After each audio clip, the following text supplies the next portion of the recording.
રાજ્યના ખેડૂતો માટે માઠા સમાચાર। જાન્યુઆરી મહિનામાં વરસી શકે છે કમોસમી વરસાદ। હવામાન નિષ્ણાત અંબાલાલ પટેલે આ આગાહી કરી છે। તેમના મતે 29 થી 31 ડિસેમ્બરમાં બંગાળના ઉપસાગરમાં લો પ્રેશર રહેશે। 1 જાન્યુઆરીથી દેશના મોટા ભાગના વિસ્તારમાં હવામાનમાં પલટો આવશે અને જાન્યુઆરીમાં પાકિસ્તાન તરફથી આવનાર વાદળો કમોસમી વરસાદ લાવી શકે છે। પહેલેથી 5 જાન્યુઆરીમાં ઉત્તર પૂર્વ ગુજરાત, કચ્છ, પશ્ચિમ સૌરાષ્ટ્ર અને દક્ષિણ ગુજરાતમાં માવઠું થવાની શક્યતા છે।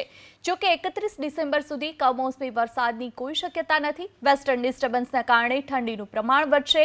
કચ્છના નલિયામાં 10 ડિગ્રી તાપમાન થવાની શક્યતા છે, તો અમદાવાદના વિસ્તારમાં 15 ડિગ્રી સુધીનું તાપમાન રહે તેવી પણ સંભાવના વ્યક્ત કરવામાં આવી છે।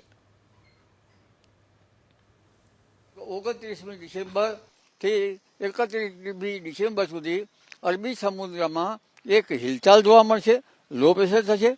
બંગાળ ઉપસાગરમાં પણ લો પ્રેશર થશે અને આ લો પ્રેશરના કારણે લગભગ 30-31 ડિસેમ્બરે એક વેસ્ટર્ન ડિસ્ટર્બન્સ આવશે। 1 જાન્યુઆરીની આસપાસ પણ વેસ્ટર્ન ડિસ્ટર્બન્સ જણાશે। એટલે લગભગ જાન્યુઆરીના પ્રથમ સપ્તાહમાં 1 થી 5 જાન્યુઆરીમાં દેશના ઘણા ભાગોમાં, લગભગ મહદ ભાગોમાં 70% જેવા ભાગોમાં હવામાનમાં પલટો આવશે અને આ પલટો લગભગ દેશના જે દક્ષિણ ભારતના ભાગોમાં ભારે વરસાદ થશે। ઉપરાંત કર્ણાટક, કેરળ, મુંબઈ, મહારાષ્ટ્રના ભાગો સુધી વરસાદ થવાની શક્યતા રહેશે। હમણાં કમોસમી વરસાદની કોઈ શક્યતા નથી।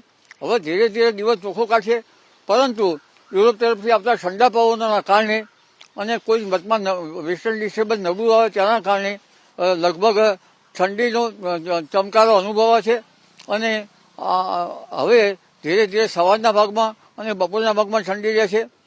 જો કે ઘણી વખત કોઈ જગ્યાએ ન્યૂનતમ તાપમાન ઘટે, પણ જમ્મુ કાશ્મીર, હરિયાણા, પંજાબના ભાગોમાં ન્યૂનતમ તાપમાન ઘટશે।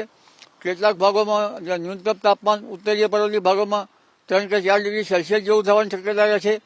જ્યારે ગુજરાતના કેટલાક ભાગોમાં નલિયા વગેરે કચ્છના ભાગોમાં 10 ડિગ્રી આસપાસ થવાની શક્યતા રહેશે। ઉત્તર ગુજરાતના ભાગમાં 13-14 ડિગ્રી આસપાસ થવાની શક્યતા રહેશે।